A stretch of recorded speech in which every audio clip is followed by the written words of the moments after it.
a todos, buenas tardes. Mi nombre es Alejandro Insunza, yo soy de Cybnetics. Estaba esperando porque estamos justo con la hora, pero yo les voy a mostrar una presentación que he preparado para este Summit, que se llama Cómo navegar y liderar en entornos VUCA en Latinoamérica. Abajo, ahí en Q&A, pueden ir haciendo sus preguntas y al final de la presentación yo voy a intentar contestarlas todas y si no, después les dejo mis datos también.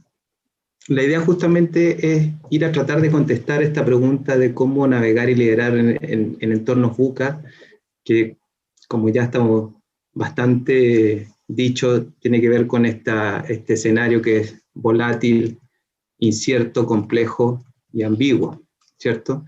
Y como dice el filósofo británico polaco Zygmunt Bauman, hemos transitado desde un mundo que es sólido y estable y a uno líquido y cambiante. Nosotros desde Chile pensábamos que esto era súper claro el año pasado cuando vino la crisis social, el año 2019, pero bastaron unos pocos meses más para que en cualquier parte del mundo, incluyendo la gente de Brasil que nos acompaña ahora, nos diéramos cuenta de que esto es más real que nunca.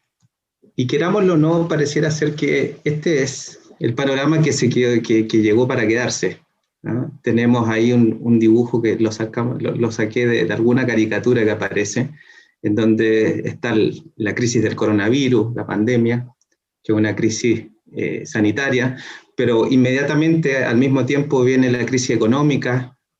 No nos olvidemos que tenemos una crisis de recursos, el cambio climático, etcétera. Tenemos crisis sociales. Y lo que estamos viendo hoy día es que estamos con una contracción económica que nos está pegando a todos de manera muy fuerte. Casi que hay una competencia quién es el que está peor, pero la realidad es que nos está pegando de manera importante. Todos los países estamos cayendo a una tasa muy alta y el próximo año habrá una dudosa recuperación. Y esto lo que está trayendo aparejados son altos niveles de desempleo. Desgraciadamente, sobre todo para nuestra región, esto es una súper mala noticia porque hemos trabajado durante décadas para reducir la pobreza y eso es algo que se está incrementando. Y no nos olvidemos que la emergencia climática está ahí a la vuelta de la esquina. Si bien Chile es uno de los países que está más afectado, en todos lados está sucediendo. El caso particular de Chile, el 60% de la población vive en la zona central, donde justamente se supone que va a pegar de manera más fuerte. Y no nos olvidemos de las disrupciones que ven en la tecnología. Según los expertos, hasta el 60% de los actuales empleos y oficios no van a existir en un futuro cercano, y hasta un 70% de los futuros oficios y profesiones aún no los conocemos. Y hoy por hoy estamos justo viviendo una elección en Estados Unidos, entonces estos enfrentamientos geopolíticos que hemos visto el último tiempo que sucede muy comúnmente entre Estados Unidos y China, la verdad que nos siguen pegando a nuestra región, y cuando ellos dicen un par de frases ya para nosotros es muy complejo. En este escenario es que les quiero hablar en particular de nuestra región. Y lo que nos está pasando es que tenemos grandes desafíos. He puesto esta lámina que son los desafíos que nos pone el World Economic Forum, porque, claro, estamos teniendo sucesivas crisis económicas en varios países, muy malas condiciones de los sistemas de salud, los sistemas de educación, creo que es algo transversal a todos nuestros países, al igual que una desigualdad galopante. Y el World Economic Forum aquí lo que nos dice es que hay desafíos que vienen por el lado de las tensiones con el comercio. Desgraciadamente nosotros seguimos muy afectados por los altos precios de los commodities, de los cuales no nos hemos podido despegar. Y en general lo que está pasando hoy día es que hay una subida, recuperación importante, pero después vienen unas bajas, etcétera. Y lo que nos termina pasando es que no podemos tener un crecimiento estable en el tiempo. Hay otros desafíos que tienen que ver con la búsqueda de los recursos más sustentables en el largo plazo. Hoy día en la mañana, de hecho, conversábamos cómo hacemos para salir de esta crisis, pero salir jugando bien, es decir, con una recuperación también para el medio ambiente y, por qué no decirlo, de la sustentabilidad de la humanidad. Hay medidas que se tienen que implementar para promover efectivamente la integridad y transparencia. Hay que buscar caminos para que nuestra fuerza laboral, que dado los niveles de educación, estamos más abajo que los países desarrollados y enfrentemos de mejor manera este futuro que es tecnologizado. Y además algunos países, como nuestro Chile, estamos hoy día también en cambios relevantes de largo plazo. Hace ya un par de semanas prácticamente hemos decidido escribir una nueva constitución, lo cual presenta un desafío importante con grandes oportunidades, pero también con grandes riesgos. Y sin duda alguna que la desigualdad que persiste nos llama a poner un foco en un crecimiento inclusivo y de mayor eficiencia. En este sentido, decimos, bueno, ¿cómo nos hacemos cargo de este futuro? ¿Ah? ¿Cuáles son las disrupciones que van a venir? ¿Y cómo nos hacemos cargo de eso que ya no sabemos ni cuándo ni cómo, pero sin duda pueden ser disrupciones relevantes? Como ha demostrado estas últimas crisis, por lo menos la pandemia y la económica, no estar preparado implica que podemos sufrir graves consecuencias. No podemos darnos el lujo de esperar que la crisis medioambiental nos pase por arriba, que vengan más crisis sociales, políticas, económicas. Tenemos que tomar medidas. Entonces, aquí yo les quiero hablar un poco de lo que es la perspectiva estratégica. La perspectiva estratégica es una disciplina que nos ayuda a entender qué es lo que ha pasado en el pasado, las tendencias, y cuáles son las señales hoy día para imaginar posibles escenarios futuros. Ayer estábamos con Ivette de Future School, hablábamos bastante en profundidad de esto, porque no se trata de predecir el futuro, que como sabemos eso el ser humano no, es algo que no puede hacer, está comprobado de que eso no es posible, pero sí podemos trabajar en escenarios, podemos trabajar en cuál es el futuro posible. Y en este sentido, aquí les quiero mostrar que el cono posibilidades, que mientras más avanza el tiempo, se abre más la cantidad de posibilidades y por lo tanto de futuros posibles. Pero de toda esa gama de futuros posibles, hay unos que son más probables que otros. Y lo que tenemos que ver es, bueno, ¿cuáles son los futuros que nosotros queremos? Entonces lo que tenemos que entender es que el futuro, a pesar de que nos gustaría que fuese así, y seguramente muchos pensábamos que era así, ya no es lineal. Y seguramente nunca ha sido lineal, pero hoy más que nunca es claro que no es lineal. Entonces tenemos que pensar en distintos futuros.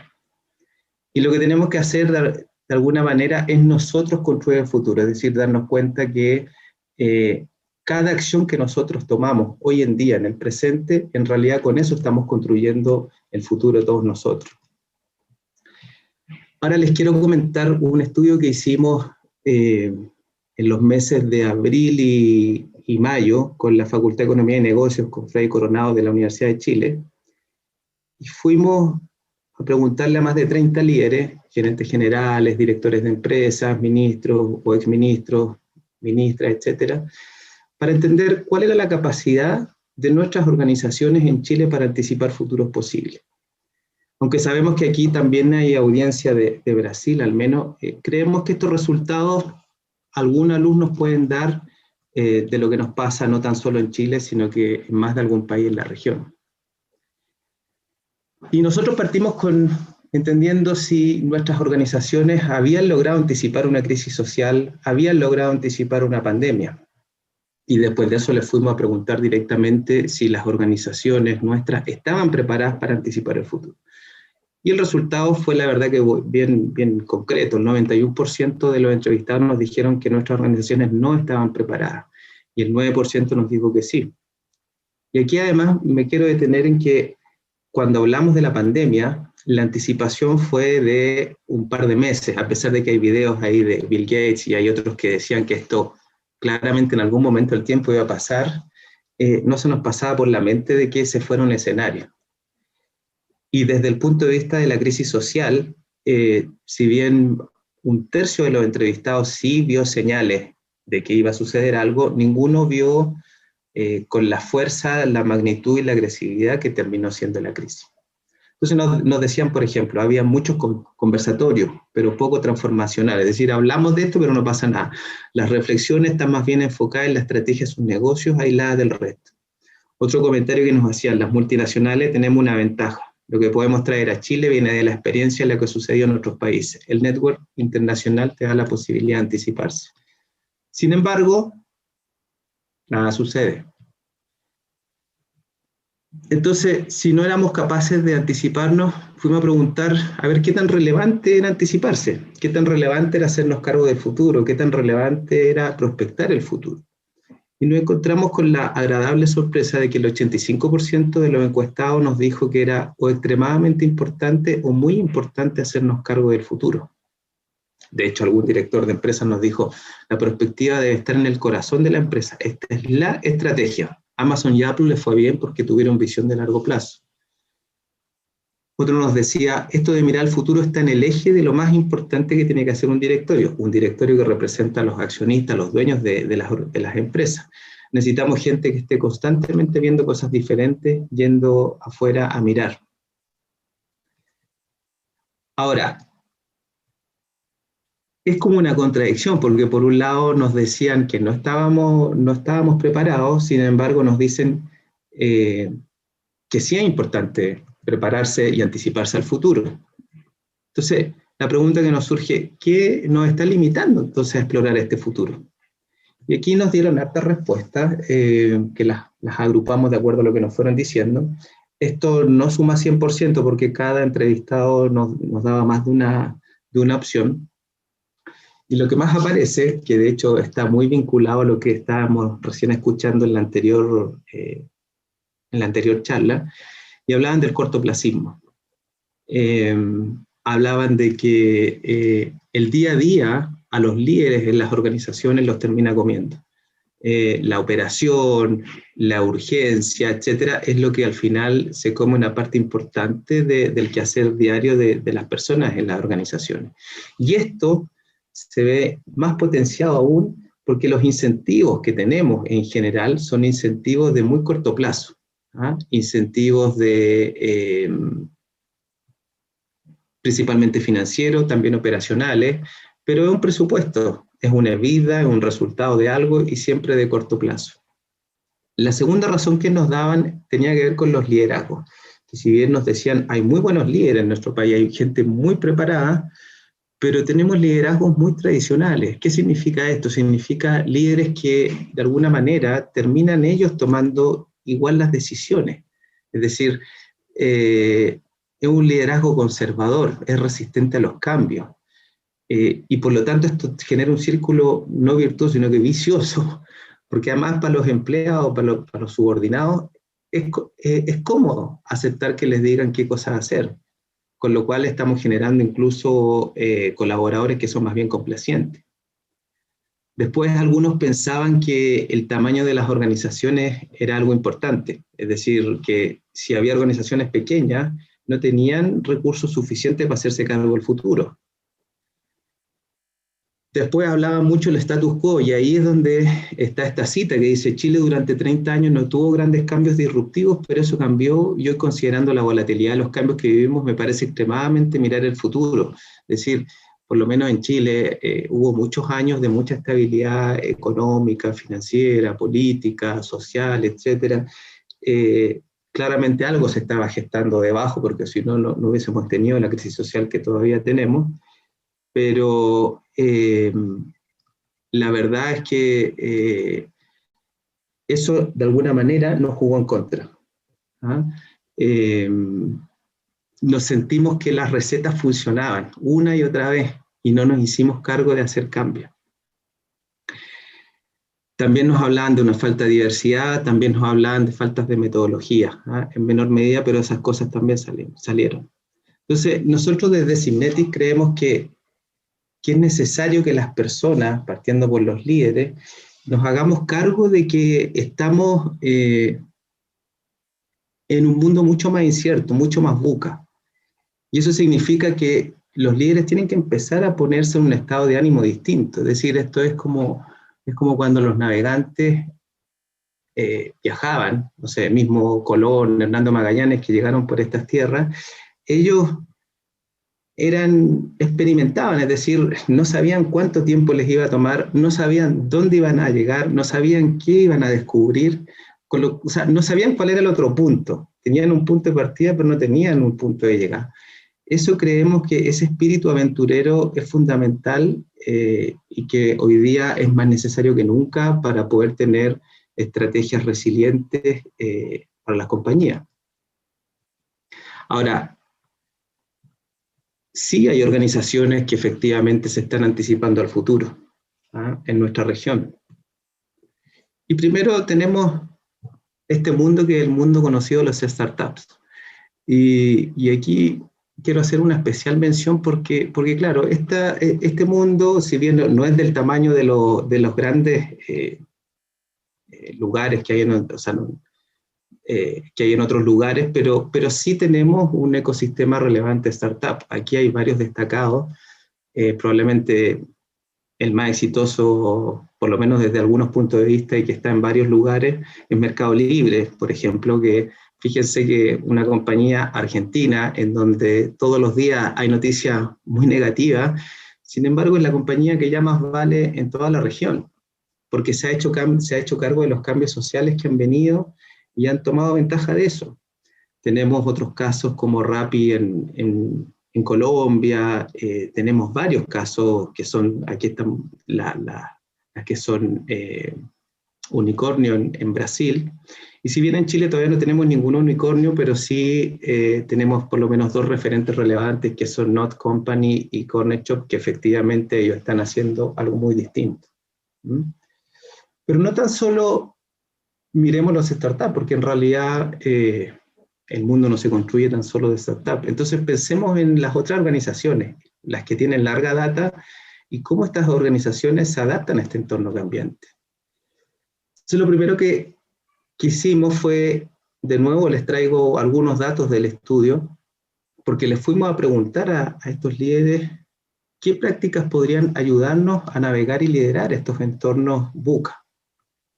Y las respuestas fueron las siguientes. La primera es que el 63% de las veces las personas nos hablaron de aumentar la diversidad, pero nos decían aumentar la diversidad esa que de verdad duela, no tan solo de poner algunos cargos, algunas personas en los equipos, sino que a nivel incluso directorio. Nos decían los directorios en general tienen personas elegidas por su conocimiento de la industria o por conocimientos económicos o de negocios, pero poco que ver, por ejemplo, con el tema social. Entonces, tenemos que entender hoy día cuál es el rol de cada compañía en la sociedad, sobre todo con lo que estamos viviendo. Los segundos nos hablaban de implementar metodologías, es decir, cuál es la forma de hacer esto de hoy día ver las señales y ver cuáles son los patrones y los cambios futuros y hacernos cargo dentro de las compañías de eso, porque como les decía, hay mucho cortoplacismo. Y finalmente nos hablaban de fortalecer una flexibilidad organizacional que nos haga más ágil, que nos haga más resiliente, que nos permita estar cambiando ya no como era antaño, sino que de manera mucho más ágil que lo que se hacía antes.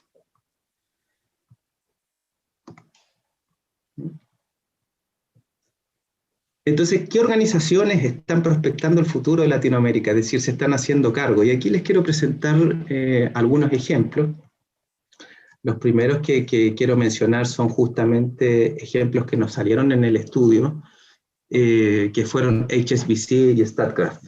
Estas son dos compañías que cuando los entrevistamos a sus líderes, sus gerentes generales, que eran mujeres las dos, que me encantó eso, ellos nos hablaban de que efectivamente hacían escenarios a 20, 30, hasta 50 años. La mala noticia es que si bien, o sea, sus bases no estaban en Latinoamérica, HSBC está en Londres y Statkraft en Noruega, pero sí nos dimos cuenta que había algo. Tenemos otros casos como Votorantim, Vedasit y Marco Polo, que son compañías con las que hemos trabajado en Brasil. De hecho, Vedasit presentó hace un par de horas su caso. Votorantim es un holding que acaba de cumplir 100 años y estaban explorando cómo iban a ser los próximos 100 años.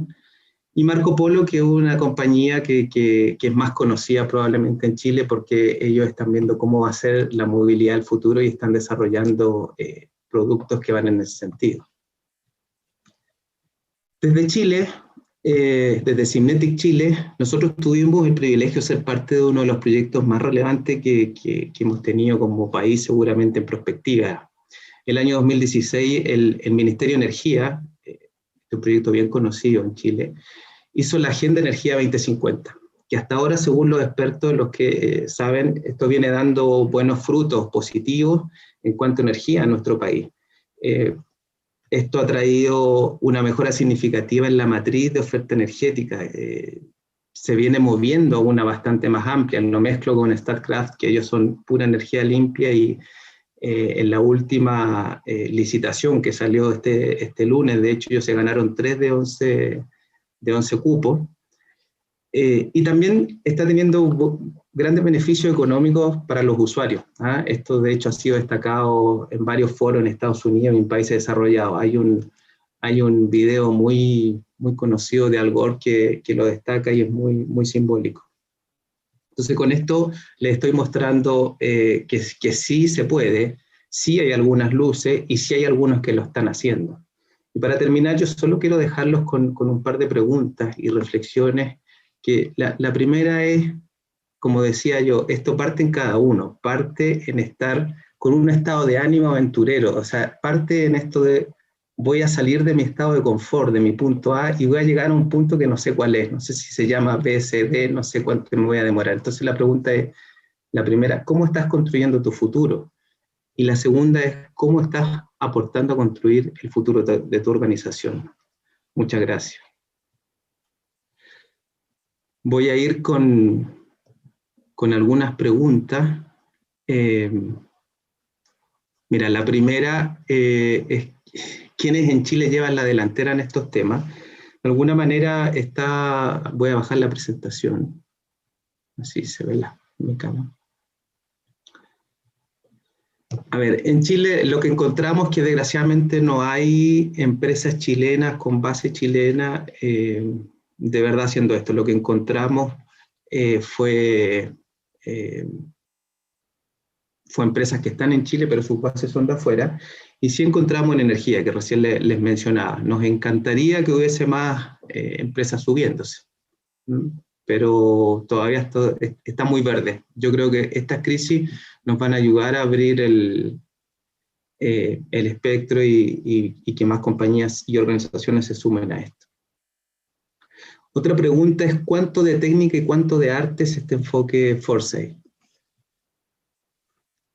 A ver, yo creo que cada vez es menos técnica, ¿no? De hecho, la gente que hace Foresight desde hace años, porque esto es algo que partió en los 60, las primeras décadas fueron muy desde lo académico, pero hoy día es más práctico, es mezcla.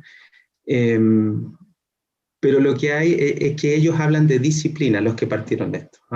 Hoy día más que una metodología, más que paso 1, paso 2, paso 3, que sí hay, pero son pasos que ayudan para descubrir, son pasos que ayudan para explorar, son pasos que ayudan a mapear.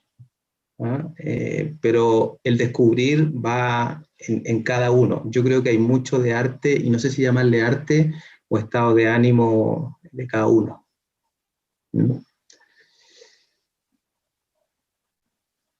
Otra pregunta, dice así, si entiendo bien, no se trata solo de mirar el futuro, sino de una nueva manera de mirarlo.